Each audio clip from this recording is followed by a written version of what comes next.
the cat and mouse game works fantastic for him until it doesn't, So I'm wondering when that's going to happen. I'm honestly hoping that it doesn't because he's super exciting to watch. But at the same time, I can't ignore that as if it's not a possibility.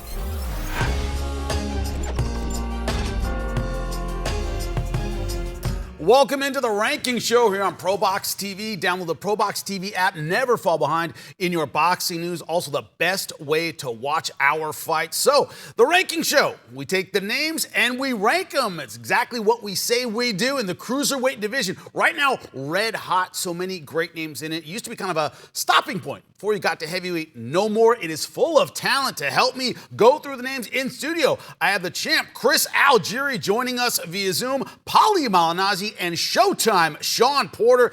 Guys, this isn't, once again, a weight class you pass over anymore. It is full of talent. I'll give you the names. You tell me where you put them. We start out with Noel Mikaelian, 34 years old. A lot of these fighters north of 30. Very, very normal in this weight class. But this is a guy, 27-2. The problem is his lack of activity. We haven't seen him since late 2023. Been stalled a bit, but a lot of talent. Where do you put him on your list? Yeah, I got him at number 5. Based on what you just said, he hasn't been that active. I believe he has a fight coming up soon. His only 2 losses are to very good fighters. He lost to Briedis and Velarchek, who's an excellent fighter from a couple years back. So, I mean, Briedis is a guy that we're probably going to see on this list in a little bit. But in terms of the activity, that's a real issue for me. But we got to see. He's got a fight coming up. He could be another guy that pops right back into the mix with the top guys if he has a good performance. But yeah, I got him at number 5. You talk about promotional difficulties. Paulie, we've seen him before stalling careers. Apparently Don King having a bit of an issue with this guy. It's been part of the reason he has been inactive. That idea of losing your prime years, could that be happening to him right now? Yeah, I mean, when you sign with Don King, that's typically a problem you tend to run in, especially in the last at least 20 years. And I've seen this guy honestly on the schedule to fight in Miami or something, which is where Don King fights typically happen. I think he pulled out or he ended up having a fight. I don't even remember, but he's just not active enough to be in the top 5 at this point. Good fighter, has only lost to really good fighters, but. If you're not active, and the rest of the weight class is going to remain active, you're going to get passed by, and it's a shame because the guy can fight. Showtime, when you look at this, the problem with this division being as hot as it is, and we'll talk about maybe the top 5 guys who are active all the time and putting in great performances, is it easy to get left behind? Oh, yeah, absolutely. Especially, I feel like this weight class is like every fight, somebody is going to really jump because it's like the top 5, and then it's like everybody else, you know what I mean? So you quickly get into that top 5. I still have Noel in the top 5 simply because he is that good. I know he's been inactive, and Paulie's you can't get ranked if you're not active. However, he's that good that, again, it's everybody else, and he squeaks right into that top 5 for me. Well, Arsen Goulamirian is the next name on the list. Similar problem, inactivity, but his one loss, 27-1, 19 knockouts, was, of course, to Gilberto Ramirez. So a big name, his only loss. But once again, inactivity the problem, Chris. What do you think about his talent level, however? This guy's good, really good. I mean, I think we learned more in defeat against Gilberto than we did in any of his other wins. He only has the one loss, and that was to Gilberto Ramirez. And now, in hindsight, we're looking back on this like, and Zerto's a real problem in this weight class. So the fact that he lost competitively to Zerto actually ups his credentials. But this is, like we talked about, this is a very talented weight class. So for me, I got him at number 4. As good as he is, and I really do think he's good, I still got him at number 4. WBA number 2, number 5 in the WBC, number 7 in the WBO. So he's ranked by the sanctioning organizations. Is he one big fight away, Paulie? Yeah, and that kind of goes more so in line with what the champ Sean was saying, that you're always a fight away from really breaking through in this weight class, especially if you're at the level of the guys we're talking about here. Goulamirian, champ Chris, you mentioned how we learned a lot about him in the Gilberto Ramirez fight. That tends to happen a lot of times, in that you can build up an undefeated record, but when you go on to face a known entity, a large name, a name that people know is a bona fide big time fighter like Gilberto, and who continues to be a bona fide big time fighter, as Gilberto proved against Billam-Smith, you end up rating Goulamirian a little more now, even higher than any of his 27 wins, you could say. But Showtime, can you rank him highly without that X factor of a bounce back? That was the first loss of his career. We haven't seen him since then. And as the champs have pointed out, he did have a good performance, but we haven't seen that mental bounce back. Is there a question mark for you about that ability to come back from a loss? I'm not sure if there's a question. It's Zurdo, it's Gilberto Ramirez, So I think that kind of says it all. Of course, again, with a loss like that, you want to see a fighter come back, be himself, be a better version of himself. It's only a matter of time for this guy. For me, as it pertains to him, again, another really good, solid boxer. And I think if anything, he kind of solidified his place in that top 5 prior to the loss to Zurdo. See how good he is, and that's why we keep him there. Now, Mairis Briedis, 28-3, 20 knockouts from Latvia, 39 years old, technically retired. In boxing, that is worth absolutely nothing. When he stays away for a long time, then we'll believe it. But, Paulie, when you look at him, the big names is where he got on the map. What do you think of his performances there? Yeah, I mean, Briedis was a guy who was in the Super Series back when this weight class was really popping. I mean, we're talking about the weight class popping right now, but when there was a Super Series, it was really popping. And Briedis may not have won the Super Series, but he was, of course, the reason there was a guy named Alexander Usyk in the Super Series. So obviously that became problematic for everybody. But that's what I'm talking about how much depth this weight class had at the time where Briedis was in his prime. And Briedis, honestly, okay, he's not at his best right now, but he's continued to compete. He continues to give good fights. Even in his losses, he's not a guy who anybody's been able to get rid of that easily. At 39 years old, sometimes in this weight class, because guys move on to the heavyweight division and guys tend to leave and it's sort of not as full as some other weight classes. Sometimes you'll see some higher level guys that are a little older, and Briedis is one of those guys who I think is there for that reason. Yeah, when you look at Briedis' Showtime, the idea that his 3 losses, you saw it on the screen, 2 to Jai Opetaia, we're going to talk about in a minute. Alexander Usyk, yeah, that's a pretty good list of guys to beat you. Is it that idea of shining a little bit even though he's been losing to the top guys? Yeah, I mean, he loses to the big names, but he's good. I love his work rate. That's what I like about him in his weight class. His work rate definitely matches Opetaia, who probably has the best work rate of all those guys in the cruiserweight division. But again, a fighter who's come up short against the elite guys. He still belongs there, though, because he has proved that he belongs to be in the ring with the elite guys. So I think we have him right there at 3. So I like where he's at 3.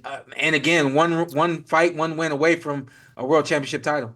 Chris, does the red hotness of this weight class lure him back to the division? The spotlight is on it right now. Would you want to see him come back? If he does, how do you like his chances once again against the elite?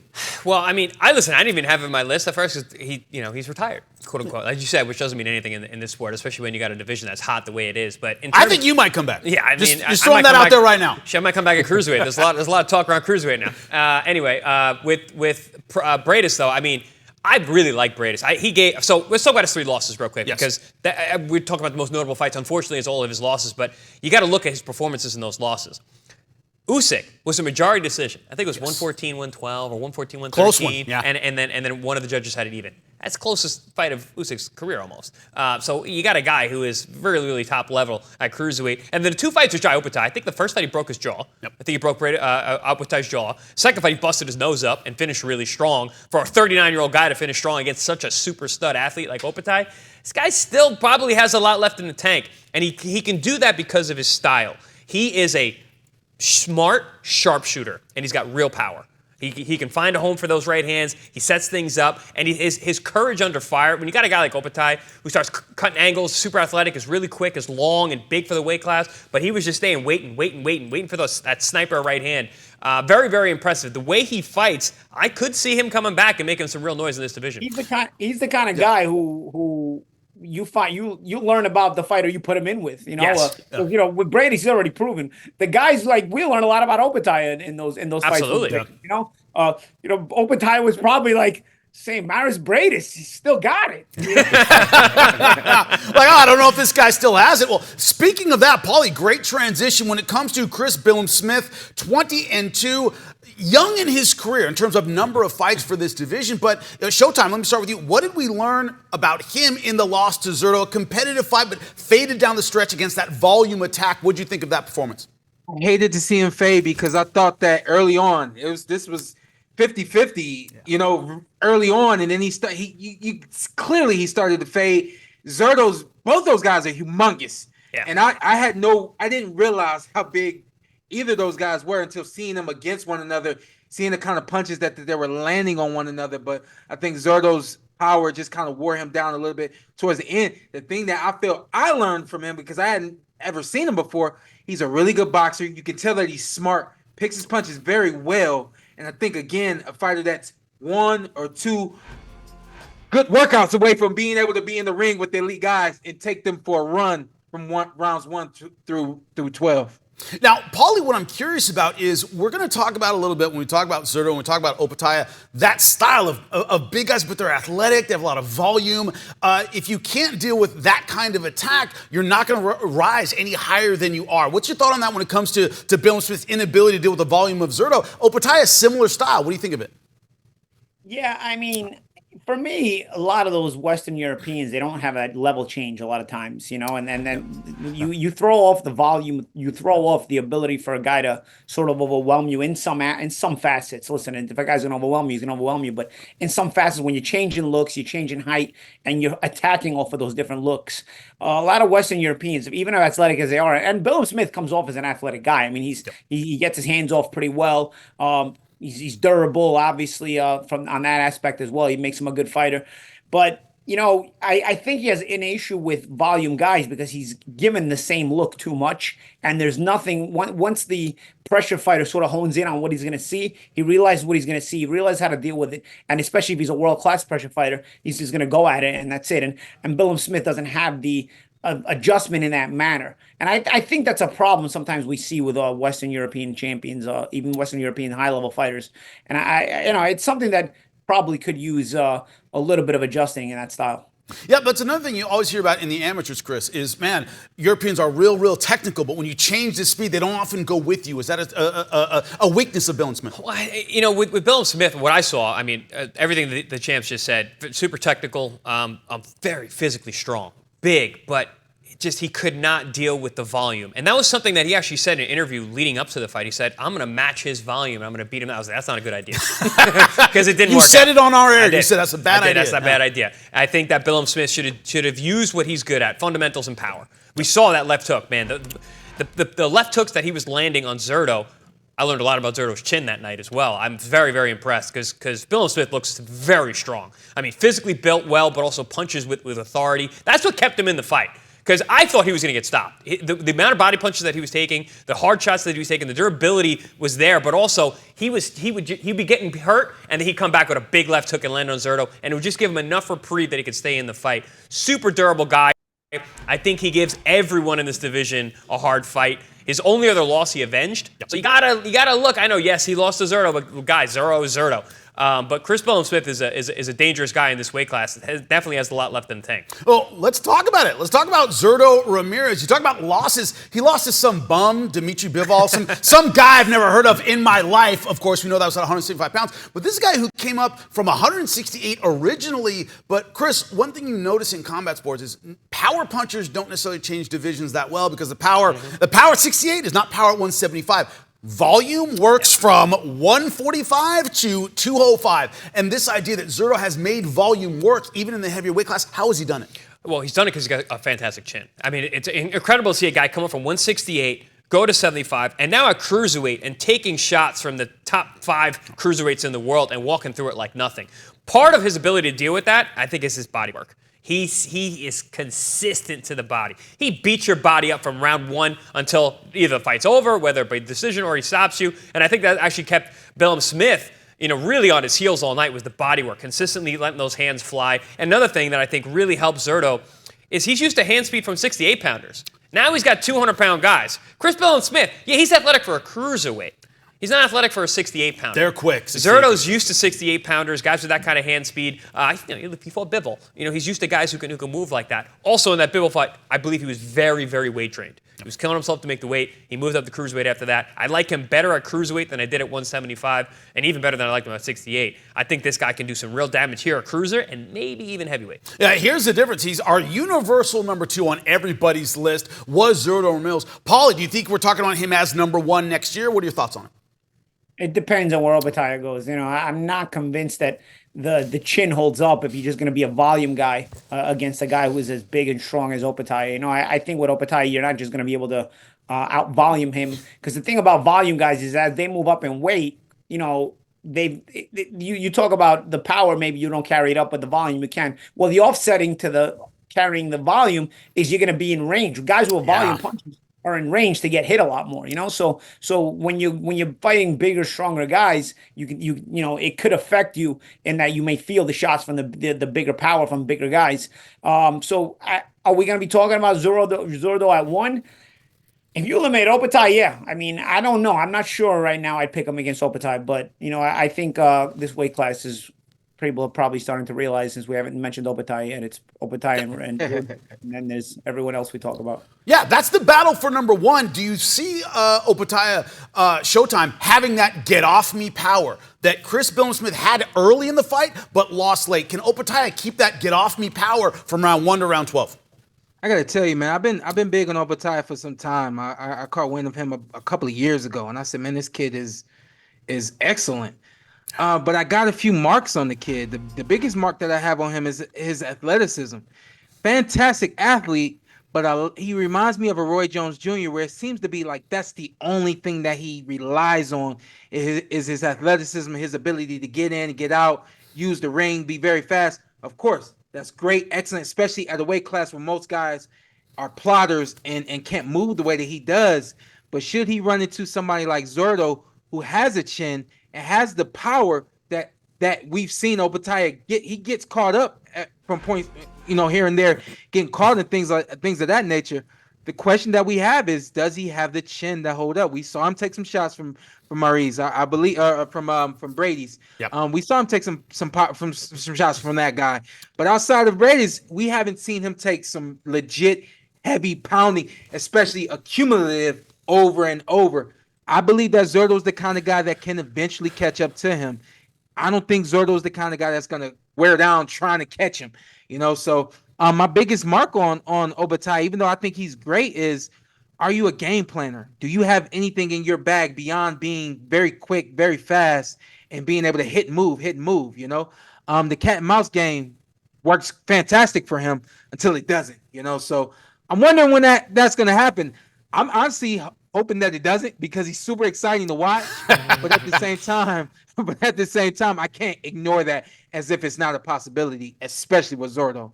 All right, so Paulie, let me ask you: are there special challenges? Gilberto Ramirez, only 33 years old, meaning he's the youngest opponent we've listed so far outside of Jai Opetaia himself, who's 29 years old. Could he be young enough to negate that athleticism? Has Opetaia benefited from being in a division full of guys who might be, to Showtime's point, a little bit older, a little bit more plotting? What's your thought? I mean, it's possible, but I mean, I'm not sure that Zurdo's not a little bit of a plotter himself. I mean, he's not exactly a full. We saw when he dealt with a footwork guy like Bivol did to Zurdo. I mean, he made him. And then there's a point that Chris Champ, you made that he may have been weight drained, but we won't really find out if Zurdo's kryptonite is this kind of footwork unless we see him in with Opetaia and realize, okay, was it the weight against Bivol that made him look so bad, or is he just not able to deal with these kind of guys? Because if these guys are on a collision course, we're going to see that again. Opetaia is not Bivol, but he's got that athleticism, as Sean was talking about. Champ, you were mentioning, he relies on a lot on that athleticism, that cat and mouse game, that in and out style, and he's bigger. He's bigger than Bivol. So at the end of the day, Zurdo, as big as he is still an ex-168 pounder. There comes a certain point where you may be made to respect some of this physicality. The question, Chris, that I have for you, Jai Opetaia, if you're of a certain age, my age, okay, I'm not going to tell you exactly what that is, 47 years old. The idea that cruiserweight was a stopping place, you got a belt before moving on to heavyweight where you made the big money.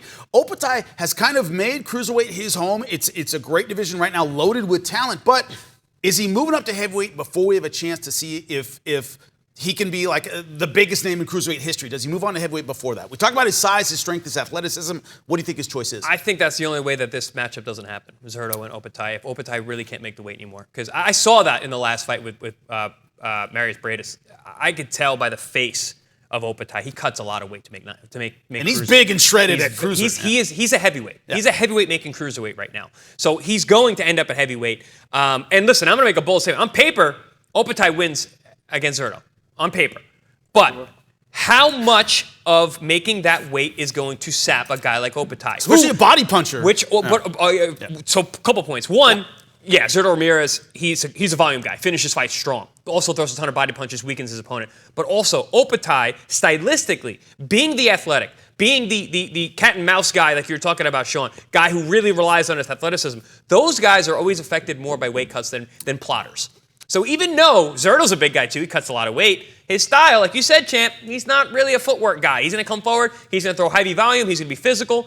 Opetaia, he's got that athleticism, that fast twitch. Those guys generally are affected more by bad weight cuts than punchers or volume guys. So for me, it's just how much does Opetaia leave in the gym before he fights a guy like Zerto, if he fights a guy like Zerto. Because on paper, I'm telling you, I like everything Opetaia does. From a stylistic standpoint, everything he does. I love tall, long, strong punching, athletic guys. He's got everything that I like to see in a fighter.